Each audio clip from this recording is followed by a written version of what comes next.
Judges, Dr. Kirk Sanigel Heruela, Dr. Nancy A. Sarmiento, and Dr. Sherilyn T. Namokot. A blessed morning, and of course, to my co-participants, hoping and praying for the victorious presentation for today's forum. Okay, I am delighted and to present my research title, wherein it entitled Reading Comprehension Level Among Grade 7 Learners of General Santos City National High School, Basis for Intervention Program. Okay, before I'm going to start with my presentation, I do believe that as a teacher of the particular school, during that what we call pandemic, there is what we call learning gap. So that is why I came up with this research title, wherein as we collect during the time the modules of the different student, there are different complaints of the parent, wherein their student or their particularly the student or their what we call their children do not merely understand what is written on that particular text.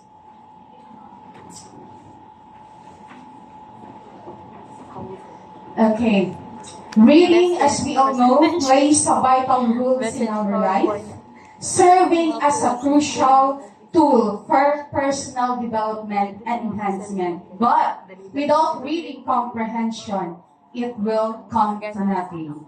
As we all know that reading comprehension is a fundamental to academic success, and it plays basis for virtual all-school subject. It is the ability to understand, interpret, and analyze text, which directly impacts perform well on test and performance tests.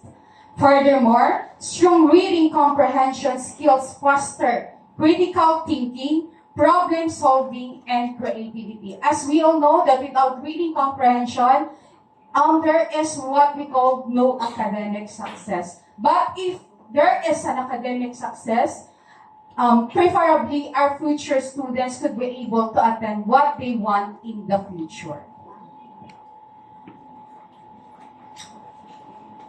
As a researcher, I came up with this research objectives. Number one, it is to determine the demographic profile of the student. Number one here is the age, the sex, and of course, the family income. If this one will affect the reading comprehension of such students. Next, we have here to determine the level of reading comprehension of grade 7 student in terms of frustration, instructional, and independent. In here, I'll use the field area as the basis since DepEd uses this one as the basis of determining where level the students belong.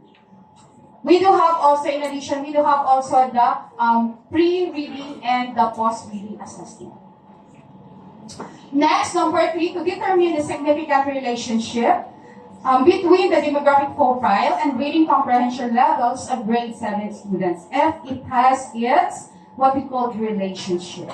Then next, for the last one, it is to determine the reading intervention program that can be proposed on the findings of the study.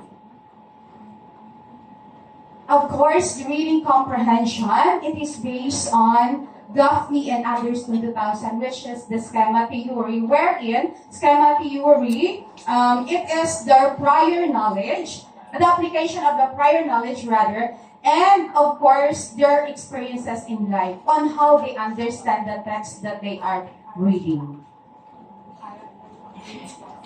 Next, I have here the conceptual framework, wherein I have the independent variable, which is the age, the sex, and family income.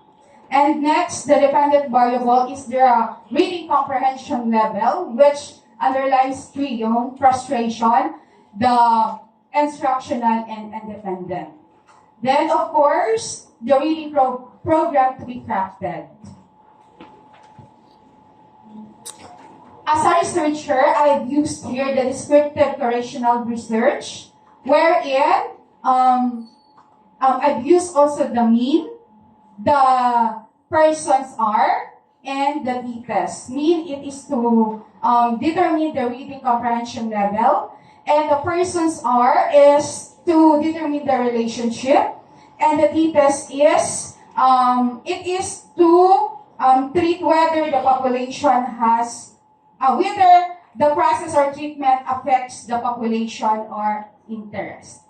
And then, as a teacher of this school, General Santos City National High School, so I have also choose my student or our students as respondents of here. So we have the special program in the arts, special program for sports, special program for journalism, and special program for science and technology. And the last one is the basic education curriculum. So a total of 259 students. I got it to the random sampling po.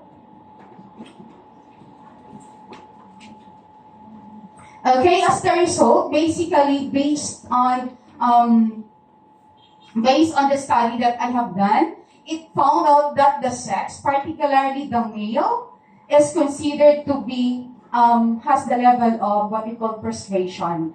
Then aside from that one, the family income. Okay.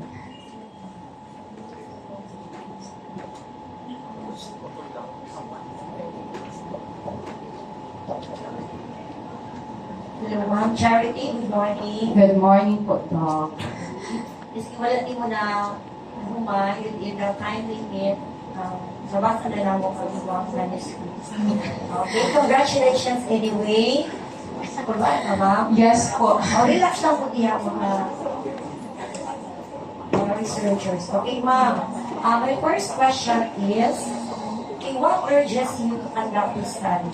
Okay. Basically, ma'am, whenever we have that what we call the field-yearly result, that is why more of our students, as a feeding coordinator also in our school, what do you call it one?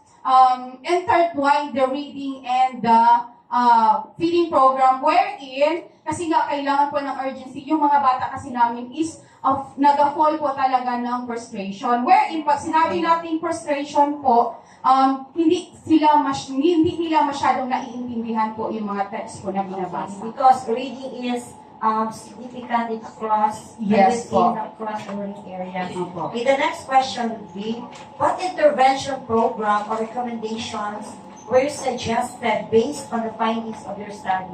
Okay, basically, I have crafted what we call I Am a Reader program, wherein I use the reading strategies. For example, there is the what we call finding the main idea po.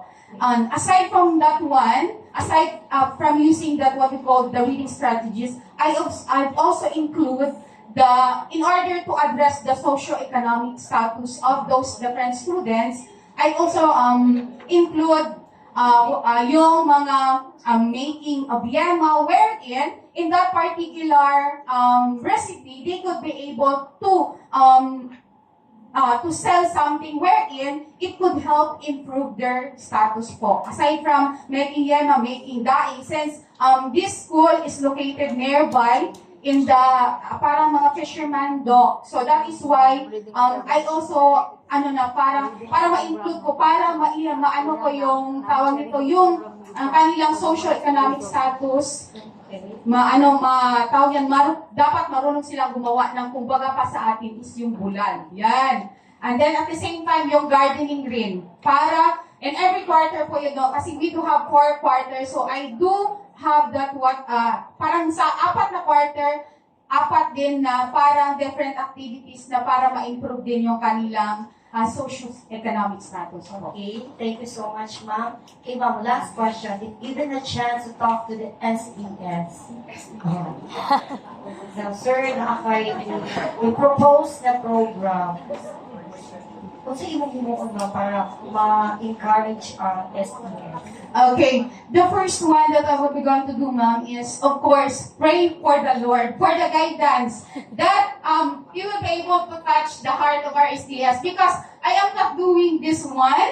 I am doing this one for our children. Diba? O, dahil sabi nga ng Department of Education, dahil una sa lahat, bata. Okay, thank you. Thank you po.